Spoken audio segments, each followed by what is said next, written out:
Hello everyone, it's so nice to see you again.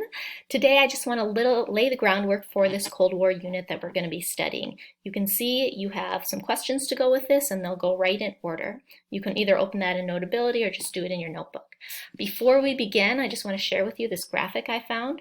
On the top it says, not all Germans are Nazis, not all whites are KKK, and then at the bottom, not all Muslims are ISIS. And we can continue this, right? We can contribute these stereotypes that are around us. We could say not all Latinos are immigrants, which is another incorrect stereotype that is often found. I found this and it made me think, so I hope it makes you think a little bit too. After World War II, the goal was to prevent another world war. And so when these big three leaders got together, they really thought about how can we avoid another conflict? How can we end this war better than we ended World War I so this type of thing doesn't happen again? Your first question is about these three leaders in this photograph. On the left, the first leader is Winston Churchill. He is the Prime Minister of Great Britain. In the center is Harry Truman. He, of course, takes over as president once FDR has a stroke and dies in office. As vice president, he then becomes the president. He is also the one who made the decision to drop the atomic bombs in Japan. Finally, on the right, we have Joseph Stalin. He is the leader of the USSR. These three leaders get together in two different peace conferences to decide what to do. The peace conferences are in Yalta and then at Potsdam, two cities in Europe. When they meet in Yalta, they decide that they are going to grant these newly formed countries that used to be, that were kind of taken over by Germany, by the Nazis, and now are in disarray, they're going to let them have free elections. So they get to decide who they want to lead themselves, what kind of country they want to make themselves after this horrific war that they've been in. If you look at the picture in the lower left, you can see this blue and white map of Europe. All those little countries in there, these are all the countries that they were talking about. So this is Czechoslovakia, Romania, Bulgaria, Poland, and so on. As you can see, all of these countries are the color red. Red is the color of the USSR. After these peace conferences, the USSR goes in and it actually takes over all of these countries and installs communist governments. They become known as satellite states of the USSR. This, of course, is in violation of the agreed upon peace treaty, but it does happen. The countries in blue are capitalist democratic countries for the most part, and the dividing line between the red and blue, this becomes known as the Iron Curtain. This divides the East and West and capitalism and communism. Germany itself is the topic of Potsdam. In that peace conference, they're thinking about what to do with the Nazi country. I mean, what do we do with these people? Remember, Germany lost World War I and were punished so severely that they looked for anything to give them hope, even the kind of messed up, crazy ideology of the Nazis and Hitler. You can see in the picture that Germany is divided into 4 zones. Each of these zones was run by a different allied country. So you can see the British zone, the French, the American zone, and the USSR zone. In the USSR zone is the capital of Berlin. That city is the capital of Germany, and they did something really unique with that city. They actually divided it in half. The eastern half became communist and was run by the USSR. The western half was a capitalist country, capitalist city, and they actually physically built a wall dividing the city in half. The citizens were not allowed to go across the wall. I have a piece of the Berlin Wall, which is kind of really cool. It's got some graffiti on it and everything. My grandparents went over to Germany shortly after the wall fell in 1989 and just picked it up off the street, and they kept it, and they gave it to me, which is really, really neat. This wall symbolizes the divide in not only the city of Berlin and the eastern and western blocks, but really the divide of the world into these 2 blocks of power. One power practicing communism and one practicing capitalism. At the end of the war, we see these 2 superpowers emerge. The US is one of them, and the USSR, also known as the Soviet Union, is the other. There is no Russia anymore. After the Bolsheviks overthrew the monarchy, the country of Russia ceased to exist. They renamed themselves the USSR. Today, it is Russia again, and we'll kind of get to explaining that. In the US, capitalism is an economic and political system where property and businesses are privately owned. So this is very familiar to us. You probably know people who own their own business. Maybe your family owns a piece of land or a home. We can have that here in our country. It's different in a communist country. These command economies really have the government owning all property and businesses for the benefit of all citizens. So you don't get to own your own home, for example. You don't get to run a business that you own. You might run a business on behalf of the state, the country, but that's it. And we'll be talking about these differences more and more as we go through here. Shortly after the peace talks, we saw the USSR invading all of those countries on the Eastern Bloc, those satellite states. They continue to be aggressive. They make power play moves in Greece and in Iran and in Turkey. And the United States decides that we need to stand up and stop this. So President Truman makes a statement, which becomes known as the Truman Doctrine, saying that the United States will oppose the spread of communism wherever it happens. And so Congress passes an aid package of $40 million to send to Greece, Iran, and Turkey to help fight communism there. The next year, Congress passes another plan called the Marshall Plan, where the United States is actually going to give billions of dollars to rebuild Europe.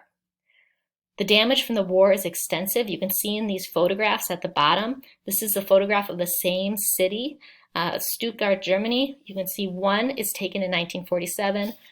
The next one is taken in 1955. So in that short span of years, look at how much the city has been rebuilt. This wouldn't have been possible without the funding of the Marshall Plan.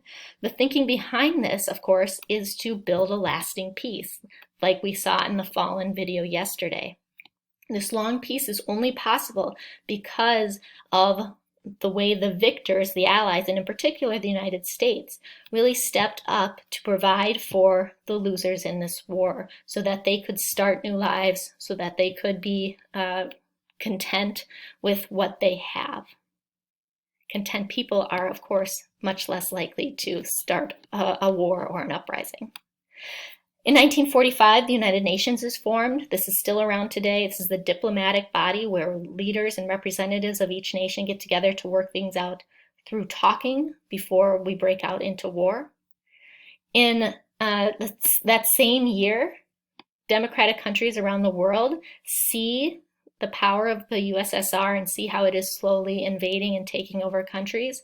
And so these democratic countries form an alliance called NATO, the North Atlantic Treaty Organization, which is still around today, with which the United States is still a member today.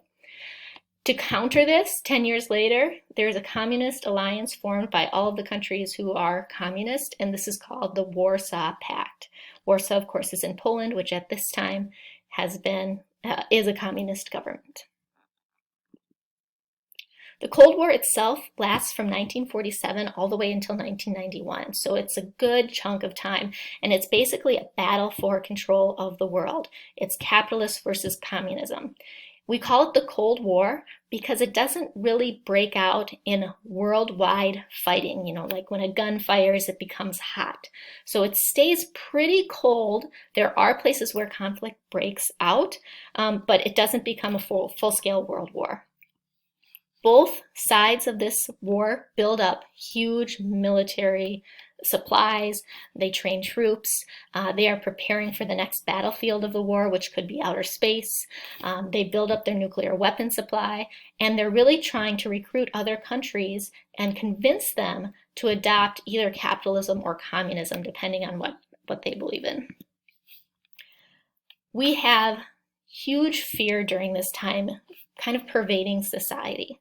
In 1949, just shortly after the war ends, the USSR also develops the technology to make a nuclear weapon. This makes the United States and the citizens of the United States very, very fearful that perhaps they will launch a weapon into our country. In 1957, USSR is the first country to launch a satellite into space. It's called Sputnik. You can see it down in the lower corner there. This makes the United States very anxious because so far the USSR is winning the space war. So the next year, NASA is created by Congress. The United States vows to put a man on the moon, and in fact, they do. We are the first country to put a person on the moon, and that happens in 1969. This fear of communism pervading society gets a name, and it's called the Red Scare. Again, the red is the color associated with communism at this time. This isn't the first time the US has had a Red Scare. There's been a Red Scare in the 1920s. There's been a Red Scare in the 1940s, and now here we see one again during the Cold War. This is where people start to tell on each other to the government if they think someone is communist. Of course, we are supposed to have the freedom of speech in this country, the freedom of thought, but at this time that was kind of suspended informally, and there was no official decree of that, but law enforcement did take action against those who were accused of communism.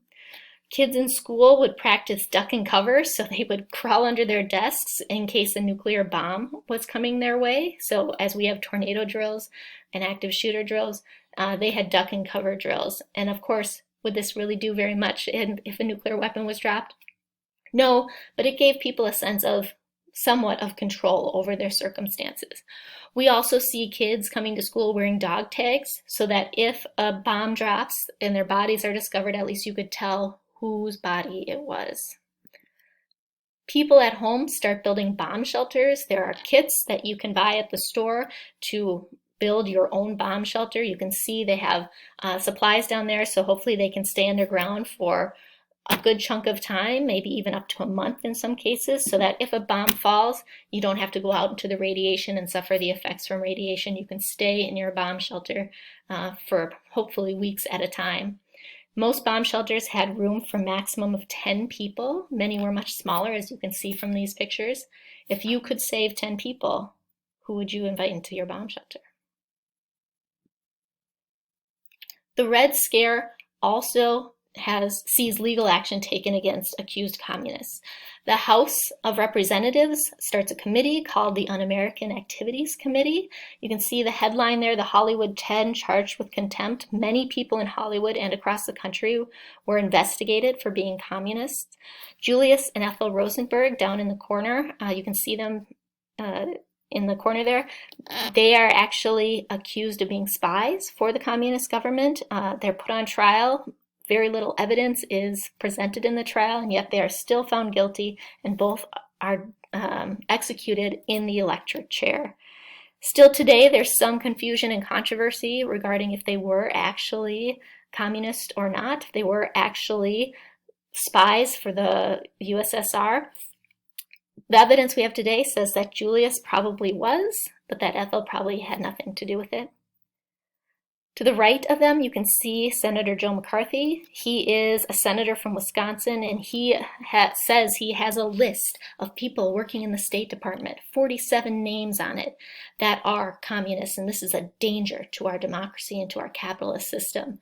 He goes on a witch hunt. It turns out that he doesn't have a list. He makes up names, and he ends up becoming kind of looking like a fool in front of the country, but not before doing some serious damage, ruining people's lives and careers and breaking up families. The Cold War over the decades really does overall stay cold, but there are definitely places where it turns hot, where we see actual fighting break out.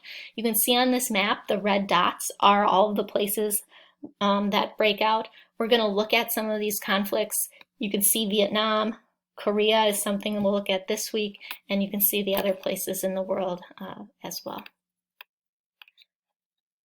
I hope you have a great rest of your day. Please message me if you have questions about anything, and we'll see you later.